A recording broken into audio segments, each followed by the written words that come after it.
showtime!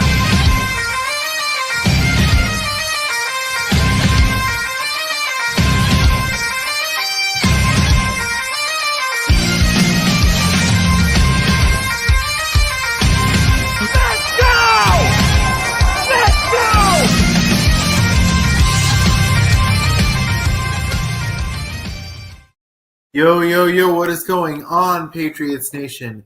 It is your full-time scientist, fuller-time sports fan, Soor Vora, here with my longtime co-host and continually father of Patriots Nation, Aiden Hauser. How's life? How are both of your fatherhoods going? Both fatherhoods are great. It's the baby's growing and our little dynasty is growing again. Our team is growing right before our eyes in the same way my little daughter is. It's awesome. If you're anywhere near as good a dad to the daughter as you are to the Patriots Nation, I think it's good. I mean, you've single-handedly orchestrated this team being 5-2. That's right. It was all because of me raising them boys right, encouraging them in the way they need to, cheering them on when they're walking, screaming just joyfully as they're running, being there in the thick and thin. It's what dads do. It's what fathers do. Right. That's right. And how are we feeling about the Patriots? Dude, it was great. It was a win that needed to happen last week. We played a clean game. It wasn't like we should have throttled them, although I think we could have. They kind of kept it close at the beginning, but I mean, being a good NFL team isn't necessarily about like blowing teams out. It's just playing a full game, pulling ahead, and just not making mistakes. And I think we did that very well. So I feel really good. I'm excited for Cleveland, and I think we're leading the division right now, which is something that hasn't really happened in a long time. Yeah, absolutely. I mean, I think it's underrated how difficult taking care of business is.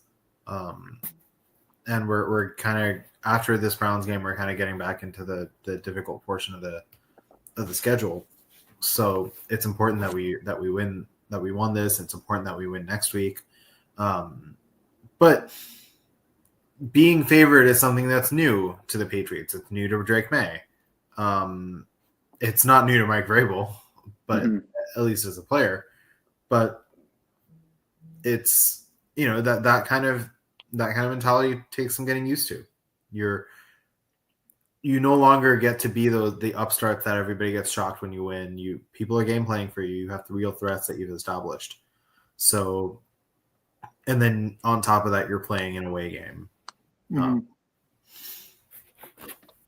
So I think I was glad with the way they took care of business. We'll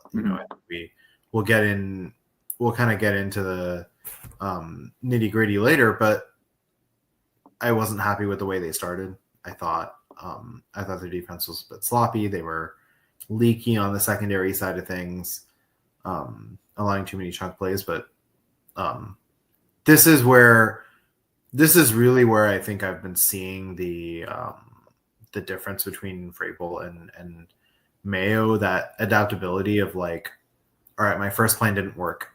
What can I do now? You've been seeing, I mean, part of the credit goes to Vrabel, part of the credit goes to Zach Kerr, who's still doing a great job in his interim role.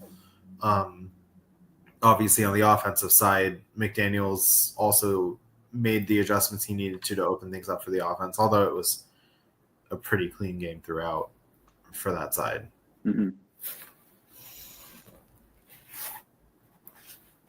let's get into it. What didn't? What do we not like? I think, are we starting with the down? Is that what you're saying? I'll start with the down. Okay. You kind of hit on it, but I would like to see us just firing off on 4 cylinders, or I guess all cylinders, or whatever the saying is. Just especially on the defensive side of the ball. It's against Tennessee. They scored their first drive, a field goal, and then a touchdown. Carolina scored really quick. It seems like each game we play, the opposing team scores on us and drives down the field and yeah, scores in some sort of fashion, whether it's a touchdown or a field goal. I would like us just to be aggressive and get like a 3 and out or maybe a couple of or I don't know, a 3 and out or a turnover or something just to like jumpstart the offense, get the offense hyped up. I would like us just to start off just quicker than we do. It always seems like a close game until halftime, and then we pull away. Yeah, no, I think that's that's definitely a fair statement. I think it's, last week it felt like a trend in the right direction. We started fast against the Saints, then we kind of let them back in, but I was definitely left me wanting more at the start of this game. I don't think there was any point where I thought we would lose, but I think I was thinking that it was going to be an unnecessarily difficult game. And I mean, it was 17-13 at the half, and at one point we were down 10-3. They scored on 3 of their first 4 drives, so they got the offense going, and even without a running, like even though we had completely neutralized the running game, and the passing game was really the only threat they had, Cam Ward was pretty much having his way with us in the first quarter and a half. Those big chunk plays. Yeah. For me, my weakness, I'm going to dive in a little bit into the nitty-gritty. I thought the edge play was bad. In general, I thought we were really not able to get much of a pass rush going, at least until the second half. I mean, we definitely tightened up a little bit on that end. Ended up getting 5 sacks. So I can only complain so much about a 5-sack game. Although against the Bears we got 9 last year against the number 1 pick, so I was hoping for 9 in this game. But in general, I think Cam Ward looked very comfortable in the first half. I think he had a clean pocket for a good portion of that. It kind of took some time to rev up the engines. It really highlighted the need for someone else besides Harold Landry, and we'll get into the trade deadline later. But Sure. The best thing you can do against a running quarterback, or best thing you can do against a rookie quarterback, is just put him under duress. And we've had the luxury of playing quite a few young quarterbacks so far. And there have been times where I don't feel like we've been taking full advantage of it. Right. So I would have liked to see Ward a little bit more harassed in the second half. Those chunk plays that he got to Kamara TK and Iomanor, like these are not. I mean, they're good receivers. They certainly have skills, but these are not the kind of receivers that a secondary of our caliber should be getting torched by. And honestly, I feel like in general the penetration in pass rush is probably one of the only areas where I feel like we've maybe regressed just a little bit from last year. Yeah. Yeah. I think my second down will probably be, I'll go on the offensive side of the ball. I was super disappointed in the usage of Travion Henderson. I think he only got 2 offensive touches. Ramondre got pretty much the lion's share of the carries, like a workhorse role type deal.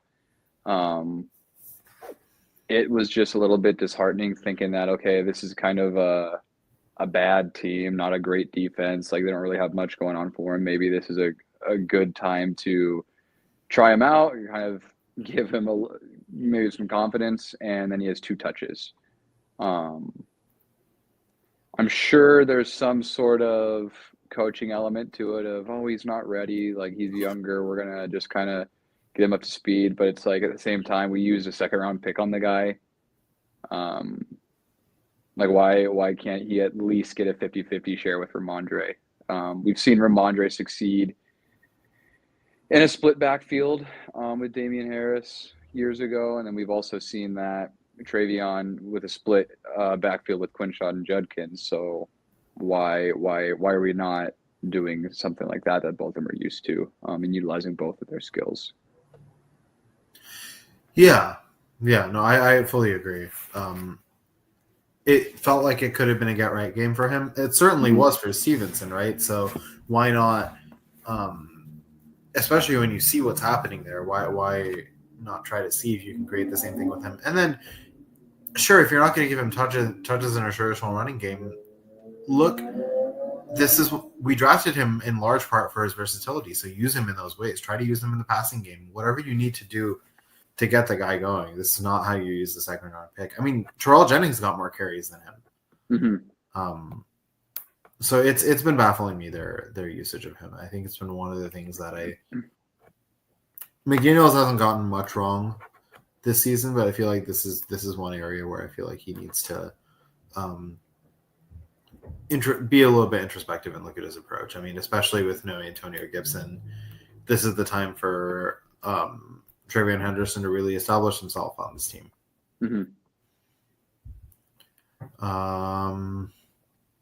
Let's see. My second down.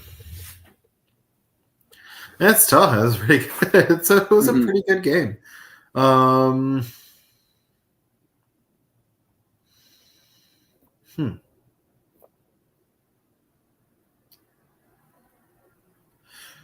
I would say so. I talked about the pass rush. I think the secondary is inconsistent.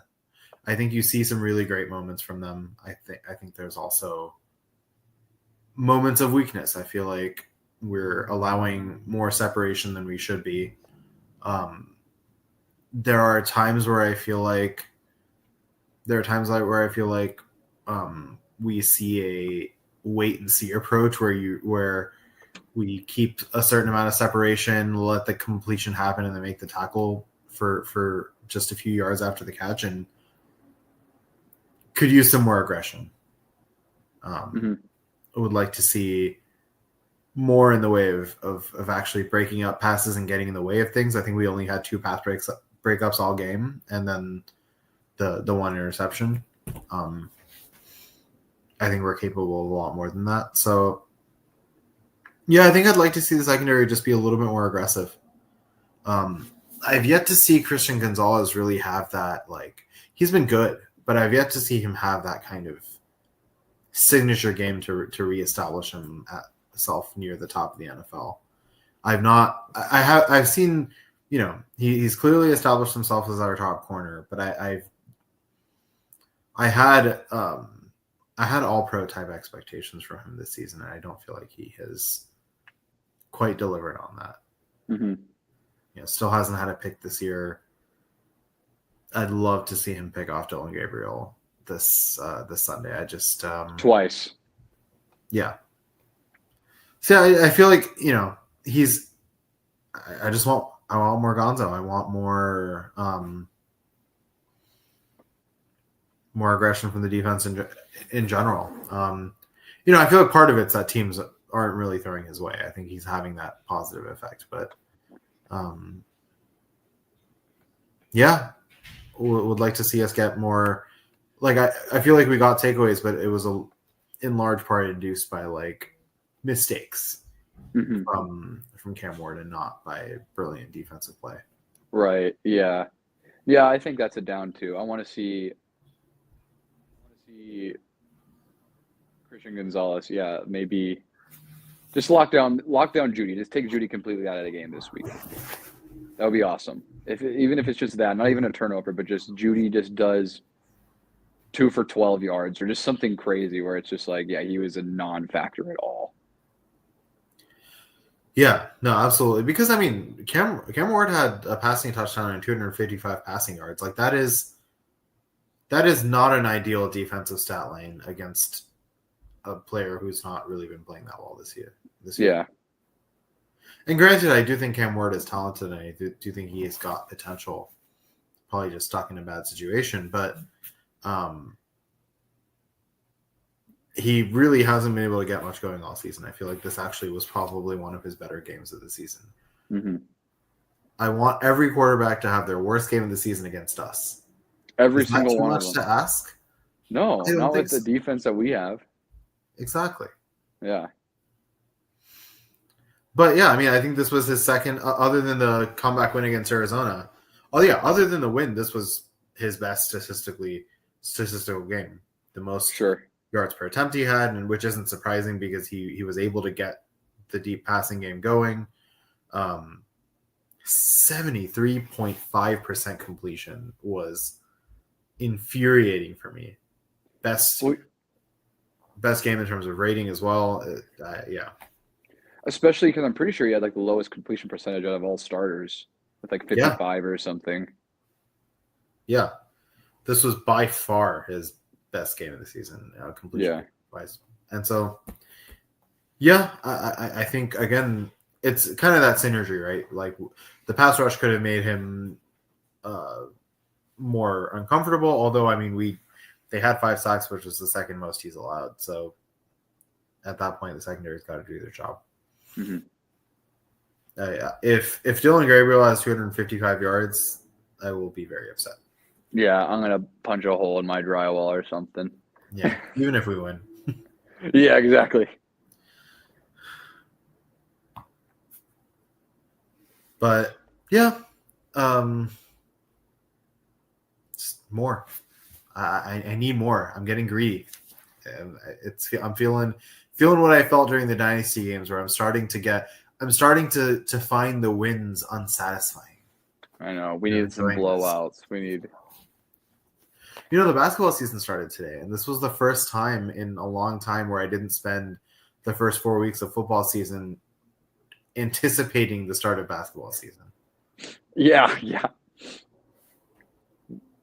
I wasn't constantly saying, please, Boston Celtics, save me. Please, Jaylen Brown, save me from my misery. Yeah. If anything, I think with Tatum out, for the football season will be saving Celtics fans a little bit. Probably, it's probably a nice change. Probably not a change that you like in the moment wanted, but it's probably refreshing to be like, okay, the Patriots are actually good again now. Enough of the critiquing, though. Let's talk about what went well, because this was still an 18-point win away from home. All right.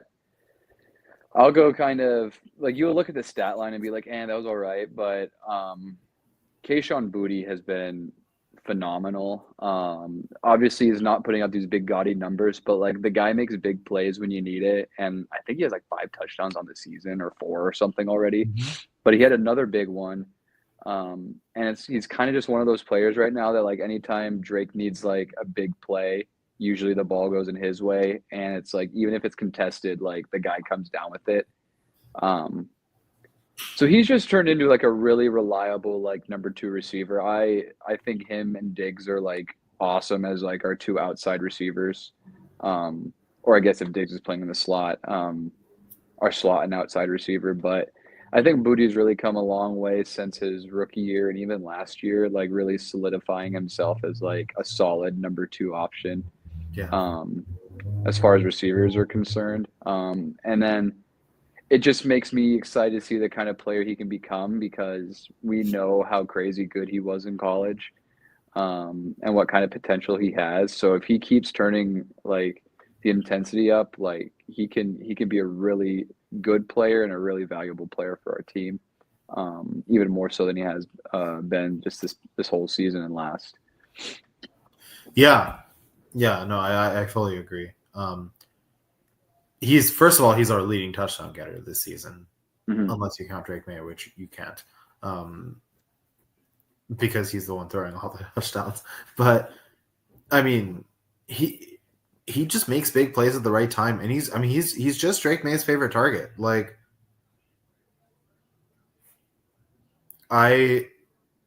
he's just so incredibly solid. 20 catches off just 25 targets. And like you said, it's that big play mentality. He makes, he is aggressive. He runs aggressive routes. He's proven himself to be a consistent downfield option. That touchdown catch was really good. It was a slightly overthrown ball. Mm-hmm. People like Kayshon Boutte is part of the reason that Drake May has been able to keep his completion percentage so high. Get this, Drake May's at 70, and I'm spoiling my up a little bit. Drake May's at 75% completion this year. He and that's my first up. I mean, he has been extraordinary, and he was, he only had 220 something yards. That's all he needed. It was off 21 for 23 passing. Did you know that set a franchise record for the highest completion percentage by a Patriots quarterback? What is it? Like 91.3% this last week. Oh, this game was. Yeah. Wow, that's. I mean, I guess it's not surprising because not many, nobody good has really played for New England before. Yeah, we've kind of had bums. So yeah. Whose record did you break? Mac Jones or something? Probably. Bailey I mean, if you're breaking a record with Tom Brady's name on it, and accuracy was one of the things that Tom Brady's absolutely known for, you're doing pretty well for yourself. And and the crazy thing is that that's not that abnormal of a game for him. I mean, it's higher than usual, but like his completion numbers for this season, like his first game, which was his worst, 65.2% completion. Most quarterbacks would consider that a good game. 82.6 against Miami, 75.7 against Pittsburgh, 82.4 against Carolina, 73.3 against Buffalo, 69.2 against New Orleans, and 91.3. Like, the crazy thing about this is the fact that he's actually getting more and more aggressive. And even though he's getting more aggressive, even though we're starting to integrate the downfield game, his completion percentage is not only not suffering, it's getting better. And I mean, he is simply not making mistakes. He is doing all of this while making intelligent throws and not taking unnecessary risks. And I mean, I didn't find any of the throws in this last game interception worthy, let alone having any. Like I think one was he kind of threw it a little high. He kind of sailed it above Kyle Williams, but that wasn't even close to being a pick. I don't know what even the other ones are, but like everything was on the money. That deep ball. There was only one other. Yeah. The deep ball to Mac Hollins was on the money. That deep throw to Booty was a little long, but still, obviously, he came down with it. Yeah. And again, Drake May is doing something very Brady-esque in that he's making use of all of his weapons. He is, he's making use of his running backs. You got Mondre with a couple of receptions. He's making use of both of his tight ends effectively, making use of his whole suite of receivers, except Kyle Williams. I would like to see more there. And Evan Chisholm. Yeah. But, as far as the guys that are ready right now, he's making use of all of them. And this is the kind of stuff that when you use all of your weapons in that way, no defense can't game plan for any one of them. And they're constantly on their toes. And then you add the fact that he's mobile, it was very effective in this game with his legs. Also good with scrambling. I mean, there's not much to point out right now. He's playing lights out football, and the key to us maintaining this winning streak is him just continuing to do what he's doing. He no longer needs to do anything special to win these games. This team has the ability for him to play a typical game and win because his typical games are that good. I don't know what the MVP odds are right now, and I'm not saying that he should be at the top of that list by any means, but if he's not in the top 10 of that list, I don't know what people are thinking. I think he jumped to top 3. Wow. And I'm mad because I didn't put any money on it anywhere. That you would have cleaned up. I mean, you would clean up just by even being able to sell the stake back. But I mean, he is playing that kind of season. He is. I mean, to be honest, I don't understand why Josh Allen's. Because second is Josh Allen, right? I think his second is Josh Allen. I think first is Baker. It's frankly unclear to me what Josh Allen has done to deserve that. Let's see. Maybe odds revealed ahead of week 8. He is. Yeah. Wow. No, Mahomes is first. Really? Is Baker second then? Fourth. Oh, sorry. Or at least okay. So according to at least one exchange has him at fourth behind Mahomes, Allen, and Mayfield. Okay. Honestly, the only person on the list that I feel has been playing better than May, and even that's debatable, is Mayfield. Yeah, Baker's been awesome. Baker's been phenomenal, and I think that is going to be such a fun game to watch when we see Baker and Drake duel. Mm-hmm. I think we're 2 weeks away from that. Is that a primetime game? It better be. It should be. I don't know if it is. At least a 3 o'clock or at least an afternoon slated game. It's a 1 o'clock game. Ew. That's ridiculous. That should be a Sunday night game. Or even just like the afternoon slate, the 3 or 4 o'clock game. Yeah, it should be the game of the afternoon slate. Yeah. Might be one of the games this season. Yeah, competitive wise, yeah. Yeah. And I mean, I think both these teams are near the top of their respective conferences.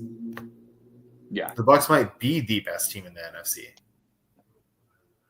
Yeah, I don't think there's really. I mean, maybe Philly. Philly kind of is turning it on a little bit, but I'm trying to think of any other team that I'd be like actually worried about, and it's like Detroit still plays well. I will say I can't say I'm really looking forward to our game against New York. With Jackson Dart. The Giants. I'm very much looking forward to our game against the New York Jets. And new starting quarterback Tyrod Taylor. Ah, yes.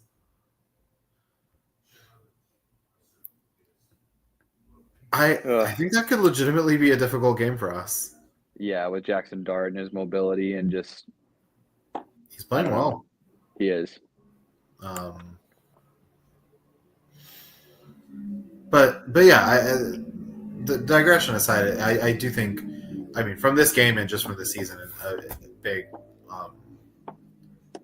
Drake May's been a big positive, and I don't know if you saw that moment in the locker room between him and Vrabel where he where after Vrabel gave the game ball, Drake gave Vrabel a game ball.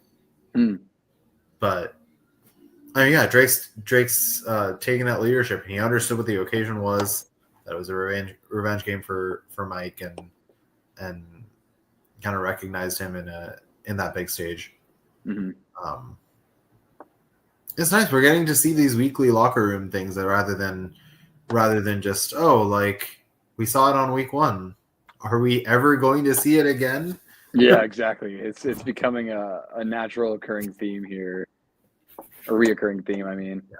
But I mean, unsurprisingly, team morale improves the more you win, and I feel like the locker room is a happy place right now. Absolutely, it's like you can tell they're actually having fun too for the first time in a long time. Yeah. I mean, more of the same, please.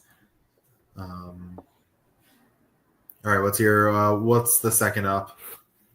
We talked about Trayvon's down, and I think a lot of that has to do with the way Ramondre played. He didn't fumble the ball, which is awesome, but I think he ran for 70 or 80 yards and a touchdown. That's 88. That's 88. That's the Ramondre that I remember in his breakout year. I think that was his second season. Just a solid bruising running back, not anything crazy, but just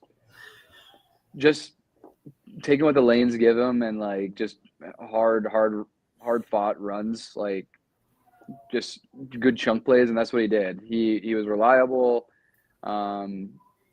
dependable enough that we can actually use play action and not have to just completely abandon the run game. So that was good to see. It was a good get right game for Ramondre. Hopefully he continues just to be steady, as we need a steady run game in order to not become so one-dimensional as an offense.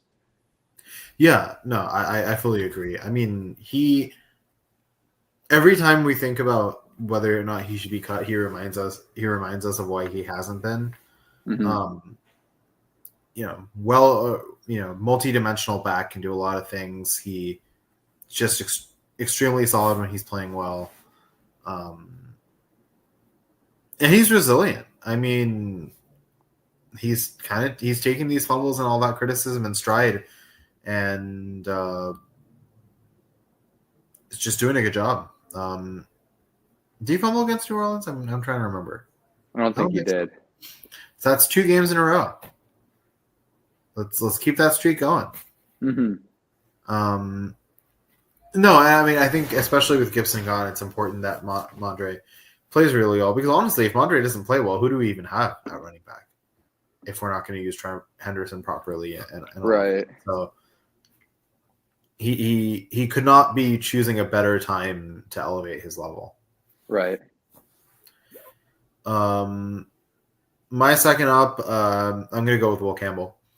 He's haven't really heard his name called much lately, and I mean that in a good way. Mm-hmm. Hasn't allowed a sack since the first game of the season. That left side just feels so much more secure than it did with Vidarian Lowe. And for me, the concerns about his arm size are gone. Obviously, I think there's still room to grow. I think I think there's more he can do as a run blocker, and because I haven't seen us run outside much, but I think he's been steadily improving, and he's starting to he's starting to find his place. He's starting to establish consistency and really make that side extremely solid. And it makes it has made such a big difference. I mean, and Morgan Moses has somewhat done the same on the right side. He's not done anything spectacular, but he's been good, and he hasn't allowed anything crazy. So, hoping to continue to see more consistency on the edge. I think it's one of the reasons that Drake May has had such an impressive stat line. It's not like he's not under duress at all, but he's, compared to last season, it's been much, much less. Mm-hmm. For am I good to go with my win? My last up. I'm gonna take your thunder because you always talk about them. I'm just gonna kind of lump sum it together, but I think our special teams has been awesome as well. Behringer is just killing it, just coffin punt after coffin punt, just like inside the 10 and 15. It seems like drives are always starting. And then now I'm pretty confident in the kicker that Borregales is and will be. Since he just keeps getting better. He hasn't missed since Miami. Yeah, that was the second game of the season. Yeah, so I'm sure he's going to miss at some point. I mean, that's just the reality. Yeah. But he's a rookie kicker, but I don't know. I just feel really confident with him now. He's shown that he can make big kicks. That kick in Buffalo weeks ago is just I was like, okay, the kid can actually play. But I mean, just the fact he's not missing extra points and kicks and stuff and doing. I mean, he's kicking off well too. It's just his special teams is doing a good job, or not. We're not letting any big plays really happening. I don't know. It's just all in all, I think our special teams is doing a really good job. Yeah, no, I fully agree. Bryce Behringer is keeping control of field position. I felt like after the first quarter, I felt like we controlled the field for the vast majority of that game. Obviously, a lot of that has to do with the offensive defense, but I think Bryce deserves his plaudits for what he did there. And I mean, at one point, the game was looking tense. The field goal he made was to tie the game at 3. He made an extra point to tie the game at 10. He doesn't seem intimidated. I really do think it was a deer in the headlights thing in the first couple of games. Mm-hmm. And even during training camp, it's a different level. You're having to probably get used to more pressure when you're kicking than you've had to get used to. You're getting used to just bigger stakes, bigger moments, bigger expectations. So I think he's rebounded from this quite nicely. A lot more so than Ryland did, for instance, in his rookie year. And I was worried, honestly, that it was going to be going that way. But he has thoroughly proven me wrong. And at this point, we know he has the leg, and now he has the consistency to go along with that. Mm-hmm. So yeah, very much agreed on that. And I feel like we've also done well in terms of returning and covering returns for the most part. So good stuff all around there. And absolutely, it's good to know that stuff hasn't slipped post Belichick, or at least it's gone back to kind of the special teams. Does remind me of Belichick era special teams. Well, yeah, and I mean, we also got like Schooler being the gunner, like special teams ace that Slater always was. So it's like a guy kind of just stepped in that role as well. So it's like very, very much an imprint of Belichick is still left on. Yeah, absolutely. And I mean, I think Vrabel has done a good job of picking and choosing the elements of the Belichick philosophy that he feels will work well for him. Mm-hmm. Absolutely. So it's definitely good to see that consistency all around. My last up, I gotta keep shouting out Marcus Jones. Another important interception. Just continuing to use his athleticism in intelligent ways. Really starting to establish more consistency. It's not just the interceptions; he's also pretty difficult to get past these days. I feel like he's very much established himself as a cornerstone of the secondary, to the point where, like, I used to think that, the only reason Marcus Jones really is on this team and has a role is because of his special teams and his defense is just a plus. But I feel like if he couldn't return the ball, he would still be a valuable member of this team. But luckily he can, so we're very glad to have him. I do think I really want McDaniels to find a way to design some plays for him on offense. I just think there's so much potential there. And I'm not saying he needs to be a regular offensive player a la Travis Hunter, but I do think they can add some interesting looks, especially now with Drake May playing so consistently, the offensive line playing so consistently. I think you can design a couple of interesting packages for Marcus Jones, and maybe right now they're hiding that away for bigger occasions. But if they're not working on that, I would like them to. So if you're listening, Josh, I'd like to see some Marcus Jones in the offense.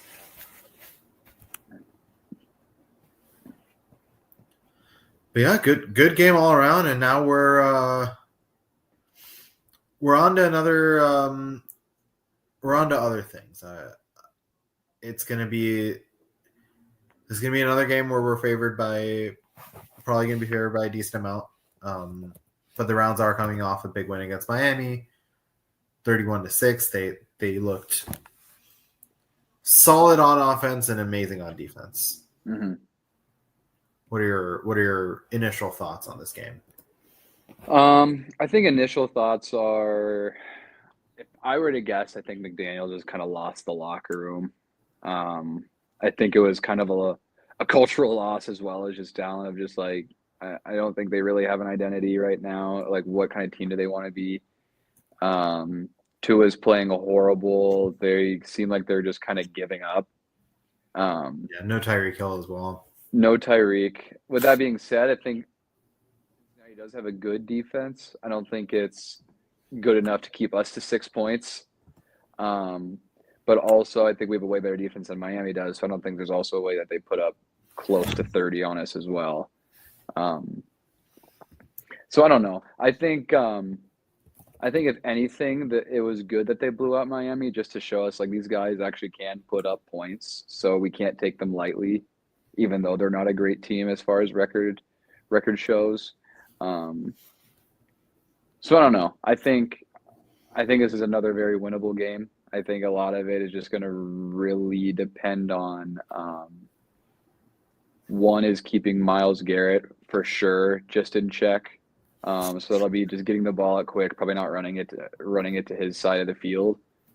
And then the other is we just got to get pressure on Gabriel. Like that's what I think we got to blitz a lot more than we did against Tennessee, and just collapse that pocket so he just gets scared and throws just a prayer up. Yeah, no, I fully agree with you on pretty much everything here. I feel like this is a trap game a little bit, just because it's an easy game that doesn't have stakes. But for me, the stakes are I mean, first of all, if we win and Indy loses, we have a chance to have the 1 seed, which would be nuts.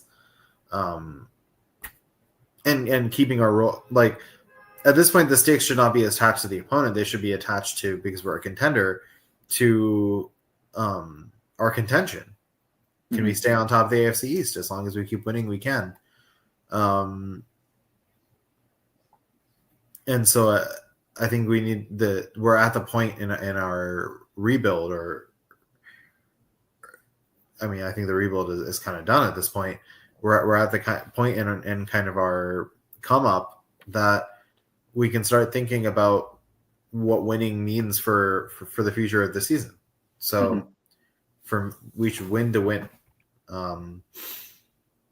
But yeah, definitely, a little bit, a little bit of a trap game, but I think we have the mentality to get past that kind of thing. Yeah, with Gabriel, he has not been aggressive at all. He's fine. I will give it's him like, is that okay. he's been very mistake averse. No, he's played 5 games and hasn't thrown a single pick. So I'm gonna, he deserves some credit for that. Now, part of the reason that's happening is that he's also throwing for less than 110 yards a game. But credit where credit is due, where he's making the team, like, he's making his opponents earn it. Most weeks the opponents are earning it, but he's not getting in the team's way. I think there are a lot of quarterbacks that get in their team's way, and Gabriel is not one of them. Best thing we can do is get some pressure on him. One thing that worries me a little bit is the tight end position. We saw how well Dalton Kincaid did against us. I think in general we have a weakness against. We're not great against really good tight ends. I can't remember how Bowers did against us, but I think he cooked. I'm pretty sure he had a good game. I remember. I want to say he led the team in that game. Yes, he did. He had 103 yards. Kincaid, we know, played really well against us. So the Browns have a good tight end situation. Fannin Jr. and Njoku are no joke. So, they're 2 of the 3 leading receivers on the team. So we're gonna have to watch. We're gonna have to watch that, because I feel like that's something that if we're not careful, Gabriel will be able to use as a crutch. Obviously, their defense isn't amazing, but they're opportunistic. They clearly know how to get their hands on the ball. They had obviously the 3 interceptions against Miami, although those were 3 of their 5 interceptions for the entire year. But I think they'll have some confidence here. Obviously, yes, Myles Garrett is a big threat. I think the fact, like, if this game were to happen last year, I'd be pretty terrified that we were going to find a way to lose this. Even though it doesn't seem that way on paper, but Drake May is being intelligent. He's getting the ball out on time, and I think he's going to make it difficult for Myles Garrett to have a role in this game. And that's I think exactly what he needs to do. Just continue on the trajectory he's playing at. Absolutely, yeah. Yeah, and this will be a good. I think this will be a good like defensive test for sure. Like, yeah, Cleveland as a whole is not very good, but if we can get something going against like an elite pass rush, and I mean they have a decent, I guess linebacking core with I think it's Carson Schlesinger. He's a rookie, but Yeah. I know he's playing well, and like you said, Denzel Ward's back there. So like it'll be a good defensive test. There's definitely some decent names on this team. I know Tennessee was a little lacking of that. So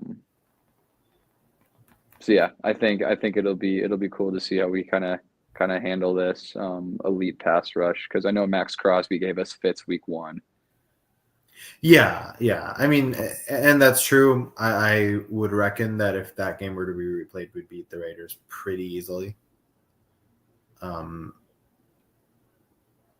we didn't, so we have to accept that. But yeah, I think this is one of those games where if we start making mistakes, it can get really dicey, and so we just need to play our game and play clean. Don't need to do anything crazy with the play calling. I mean, we can honestly. I think most of the plans that worked last week will work this week. Just other than the fact that they do have a bit more in terms of playmaking. I think Jerry Jeudy's a real threat, and their tight ends are a real threat. Judkins played a big role in that game, and so they have playmakers, but they still don't have cohesion. So yeah, and I think the big difference is they have better playmakers, but like the quarterbacking quarterbacking situations way different. Like I think Cam Ward's a lot more talented of a passer than Gabriel is. Yeah, I agree. I mean, there's a reason they were selected in their respective places in the draft. Right. And I think Gabriel has a future in this league. I think he has been placed in a non-ideal situation, and he's found a way to not completely bungle it, which for Cleveland Browns standards is awesome. But he currently doesn't pose a threat, and I feel like he's not going to be able to make the most out of these weapons. So the secondary needs to maintain. The secondary needs to stay tight. They need to continue to make life difficult for him, and if we can apply some pressure, we can kind of take him out of the game. So yeah, how do you think this ends up? What's your score prediction? I think we score 28, and I think they score 9. I'll say 28-9 will be my prediction. I'm going 24-13. I think we're gonna have a bit of a lapse out of the gate. I would like to be proven wrong here, but I think Browns start up 10-0, and then we come back. I hope you're wrong, but we'll. Me too. I also hope I'm wrong. I mean, it would be nice, obviously, if we win, but starting it down 10-0 to the Browns, I think will give me a heart attack or something. Yeah. Well, I want Vrabel to have something to yell at this team about. Like, it can't be all goody-goody in the locker room. Right. A lot of fire under their butt. Maybe it's tied. Yeah, the team needs to. I mean, only so many fires that can be lit under a 5-2 team's butts, but yeah, I'd like to see see a little bit of fire. Keep them honest. But I think this is an underratedly important game because it gets kind of difficult after this one. Yeah, we know Atlanta has the capability of beating good teams. They beat Buffalo, and they've been pretty mediocre all season, which is really good for them. Tampa Bay is obviously a very difficult game. The Jets will be a nice boon. But then Cincinnati, depending on Burrow status, the Giants are going to be tough. Buffalo's going to be tough. Baltimore might be tough if Lamar comes back in. It's not as easy of a schedule as I thought it would be. just because some of these teams are playing better than I expected. Mm-hmm. But at the same time, I think on our day we have capability of beating any of these teams. So it's just a matter of finding our level week in and week out, as we've been doing. Mm-hmm. And before we head out, I wanted to we do want to talk about the trade deadline a little bit. It's creeping up on us. We're gonna have to make decisions sooner than we expect. And so, what would you like to see out of the trade deadline? I think out of the trade deadline, in a perfect world, I would like a top tier like edge rusher. I know Trey Hendrickson's name's been floating around just with Cincinnati's kind of season in jeopardy. I'm sure he's not happy there. If we can somehow trade up to get him, I don't know what it would look like. Maybe Keon White and like a mid-round pick, maybe a third or a fourth or something. I don't. Obviously, I'm not a GM, so I don't know what the trade value would look like there. But if we can get up something like that to get him, that would be awesome. I actually like where the offense is right now. I don't know if I would trade any of our guys to get another receiver unless it was just like for a really good deal. Maybe the only thing I can think of is like another just backup running back, but at the same time, I don't want anyone traded for that could take Travion snaps because I think the guy just needs more time and still it needs a chance to kind of make a spot for himself on the team. Yeah, no, I fully agree. The talent level of the wide receivers isn't unreal, but I think the synergy right now is.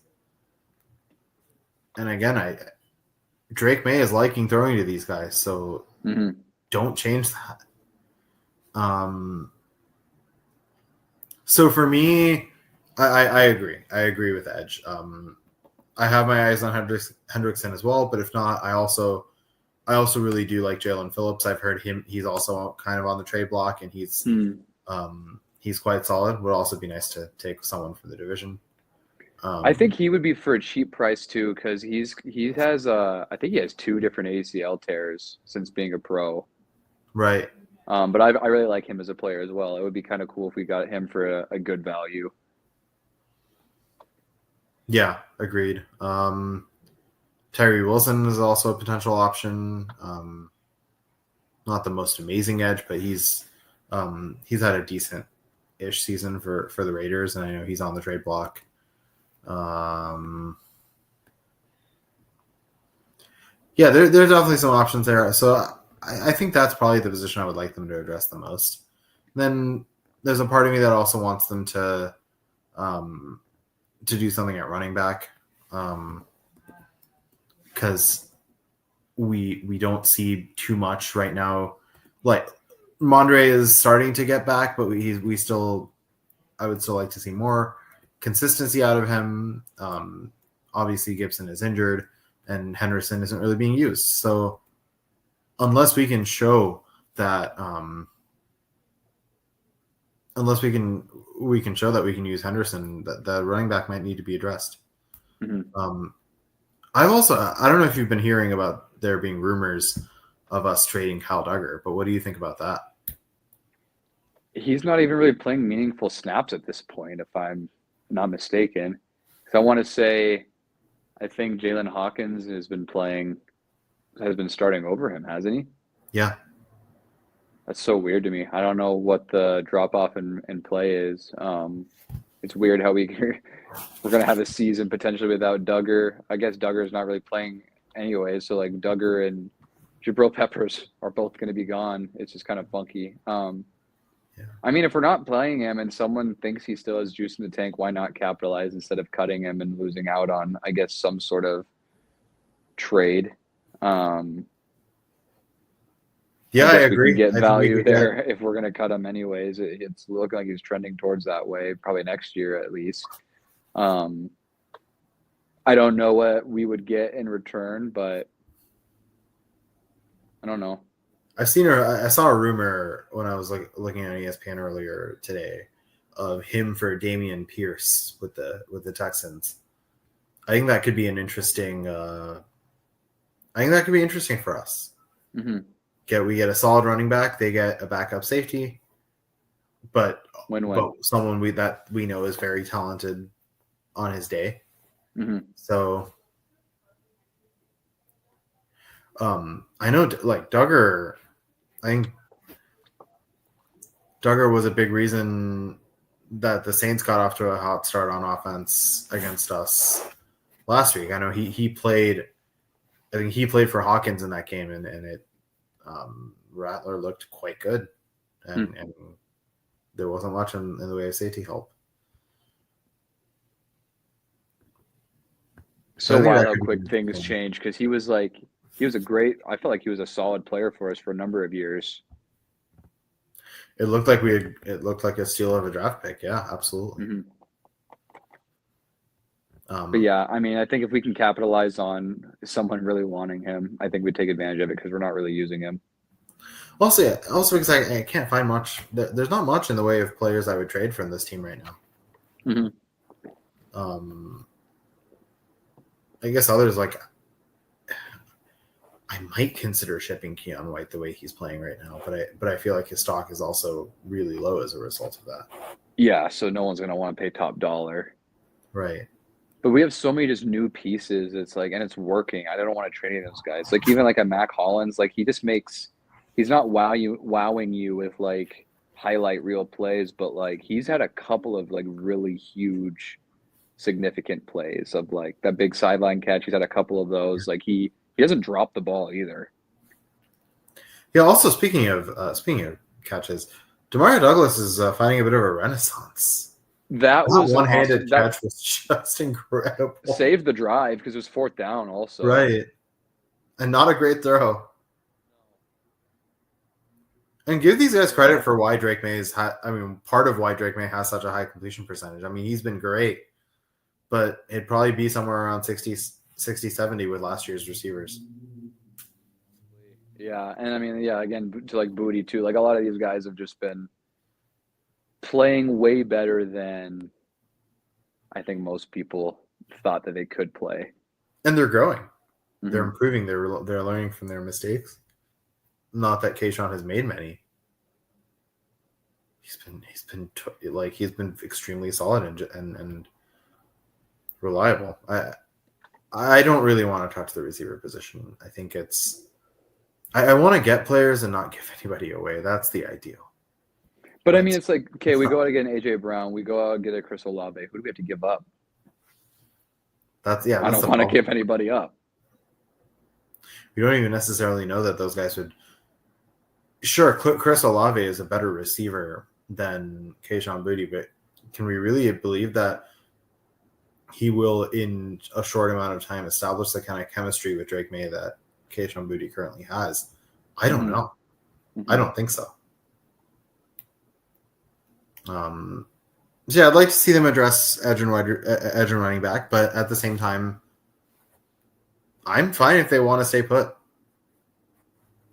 I think edge is a more pressing need. I'd like them to get someone, even if it's just a depth piece. But even if they don't, yeah. And to go back to receiver, I think our team is perfect too right now with Diggs as the alpha. I think that's the way it needs to be. Not even necessarily play style, but just like locker room wise, like he has charge of he's in charge of all of the guys, like all the receivers, like they all look up to him. And like, I think there needs to be some sort of hierarchy there. And he's like encouraging guys to play better. He's like, followed by my lead. We don't need another guy to come in and like challenge him for that sort of deal. I think that'll just kind of ruin the locker room. So not sure what AJ Brown or Chris Olave would do to that. Yeah, I agree. I think I'm fine with a mostly stay put trade deadline, which is interesting because the last couple seasons I wanted them to be really aggressive and they did stay put. Maybe this year I'll want them to be stay put and they'll be aggressive. Although this coaching staff has done a much better job than most of listening to me. They have. I'm sure they listen to the podcast. Yeah. It's really hard to fault so much. So I trust them. I think they'll do the right thing. Mm-hmm. I don't know what that looks like, but I think they'll do the right thing. Whatever the right thing is, they'll do it. Trey Hendrickson for a 7th, and then trade Kyle Duggar for 5 first-round picks. I think that's the formula. That would, yeah. I don't think I would be upset with that. No.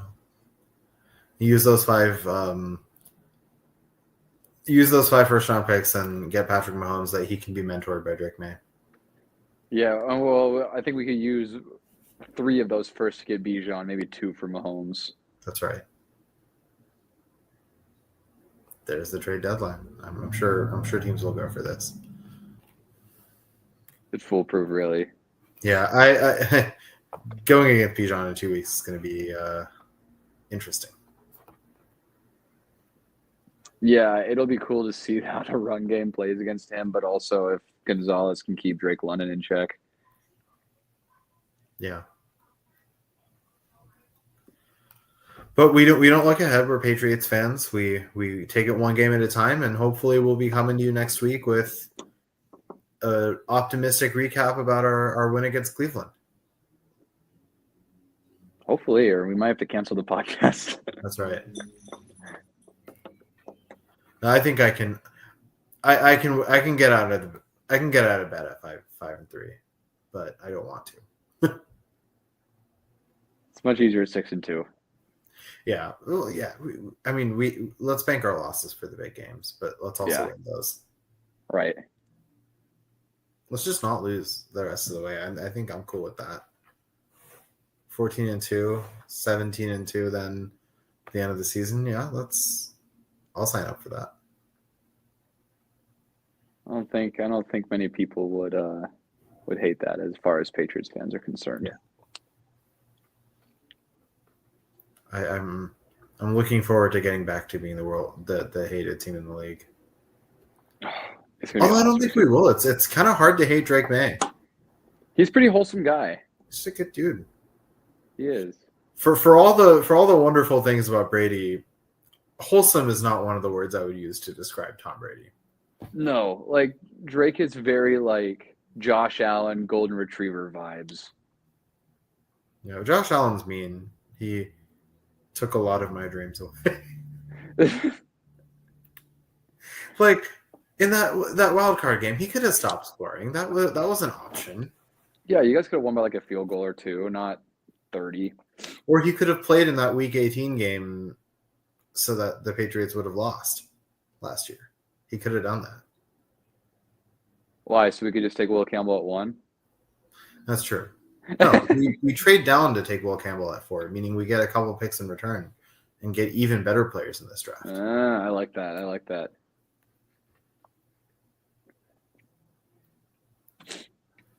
Well, we can't deal in hypotheticals though. What's not hypothetical is this team is good, and we're excited. This is going to be a more fun ride than it's been in the last couple of years. Absolutely, man. It's going to be. I'm excited for the rest of the season. Me too. We'll see you next week, Patriots Nation.